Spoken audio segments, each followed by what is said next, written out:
Assalamualaikum warahmatullahi wabarakatuh. Saya Denny Fahreza dari kelas manajemen 25B NPM 254111142.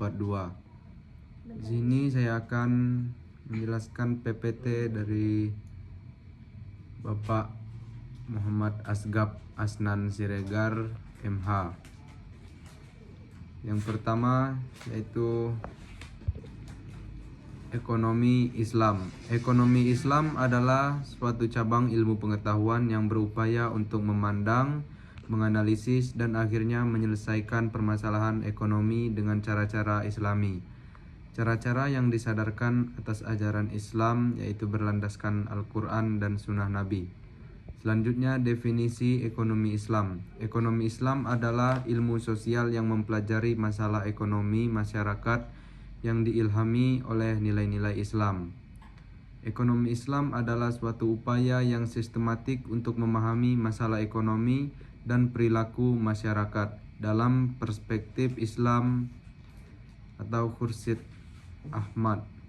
Ekonomi Islam adalah tanggapan para pemikir Muslim atas berbagai tantangan ekonomi. Dalam hal ini didasarkan pada Quran dan Sunnah di samping alasan dan pengalaman. Ekonomi Islam adalah suatu ilmu dan penerapan hukum syariah yang melindungi ketidakadilan dalam kaitan dengan upaya pencapaian kesejahteraan manusia dan pelaksanaan ibadah kepada Allah. Selanjutnya, prinsip atau nilai dasar ekonomi Islam. Amanah atau dapat dipercaya, fatona atau cerdas, tabligh atau menyampaikan, sidik atau jujur, tauhid, dan ma'ad.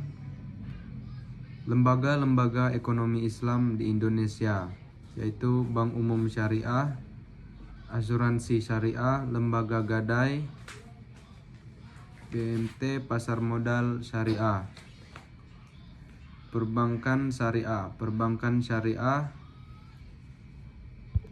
Pengertian bank syariah: bank yang melaksanakan kegiatan usaha secara konvensional dan atau berdasarkan prinsip usaha syariah yang dalam. Selanjutnya, prinsip syariah. Pasal 1/13 Undang-Undang Nomor 10 Tahun 1998. Prinsip syariah adalah aturan perjanjian berdasarkan hukum Islam antara bank dan pihak lain untuk menyampaikan dana dan atau pembiayaan kegiatan usaha atau kegiatan lainnya yang dinyatakan sesuai dengan syariah. 5 prinsip bank syariah. Yang pertama, prinsip bagi hasil. Kedua, prinsip penyertaan modal. Ketiga, prinsip jual beli barang dengan memperoleh keuntungan. 4. Prinsip pembiayaan modal. Kelima, prinsip pilihan pemindahan kepemilikan atas barang yang disewa dari pihak bank oleh pihak lain. Peran dari bank syariah. Bank syariah turut berperan dalam mengunjung pembangunan ekonomi bangsa Indonesia, terutama melalui upaya peningkatan peranan pengusaha muslim dalam perekonomian nasional dan bertindak sebagai katalisator sebagai pengembangan lembaga-lembaga keuangan syariah di Indonesia. Fungsi bank syariah. Manajer investasi, bahwa bank syariah tersebut merupakan manajer investasi dari pemilik dana yang dihimpunan. Karena besar kecilnya pendapatan yang diterima oleh pemilik dana yang dihimpun sangat tergantung pada keahlian, kehati-hatian, profesionalisme dari bank syariah. Investor. Investasi yang sesuai dengan syariah tersebut meliputi akad murabahah, sewa menyewa, musyarakah, akad mudarabah, akad salam atau istinah, pembentukan perusahaan atau akuisisi, pengendalian atau kepentingan lain dalam rangka mendirikan perusahaan, memperdagangkan produk dan investasi atau memperdagangkan saham yang dapat dijual belikan. Jasa keuangan. Bank-bank Islam juga menawarkan berbagai jasa-jasa keuangan lainnya untuk memperoleh imbalan atas dasar agensi, kontrak, atau sewa. Fungsi sosial. Konsep perbankan Islam mengharuskan bank-bank Islam memberikan pelayanan sosial apakah melalui dana card atau zakat dan dana sumbangan sesuai dengan prinsip-prinsip Islam. Kajian terhadap asuransi. Pemahaman terhadap asuransi konvensional adalah haram yang terkandung dalam unsur ghar, maisir, dan riba.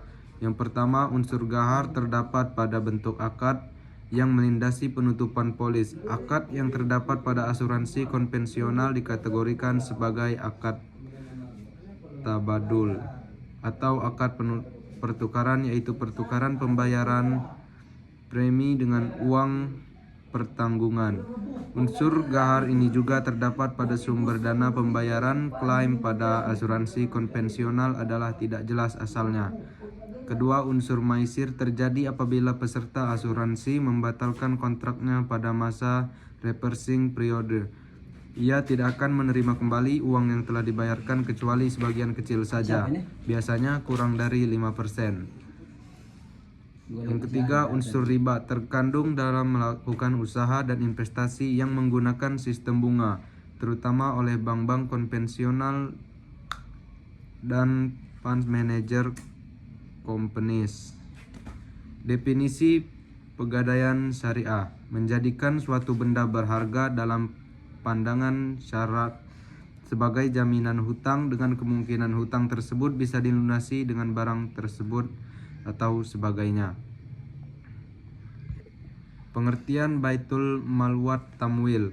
Menurut Hosen dan Hasan Ali, BNT adalah lembaga keuangan mikro yang dioperasikan dengan prinsip bagi hasil, menumbuh kembangkan bisnis usaha mikro dan kecil dalam rangka mengangkat derajat dan martabat serta membela kepentingan kaum fakir miskin. Ditumbuhkan atas dasar prakarsa dan modal awal dari tokoh-tokoh masyarakat setempat dengan berlandaskan pada sistem ekonomi yang salam, yaitu keselamatan, kedamaian, dan kesejahteraan.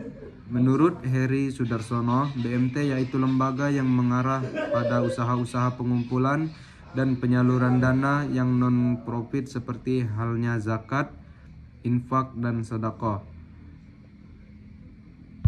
Fungsi BMT. Baitul Ma'al yaitu bait adalah rumah, ma'al adalah harta, menerima titipan dana, zakat, infak, dan sedekah serta mengoptimalkan distribusinya sesuai dengan peraturan amanah. Baitul Tamwil, pengembangan harta, melakukan kegiatan pengembangan usaha-usaha produktif dan investasi. Dasar hukum BMT.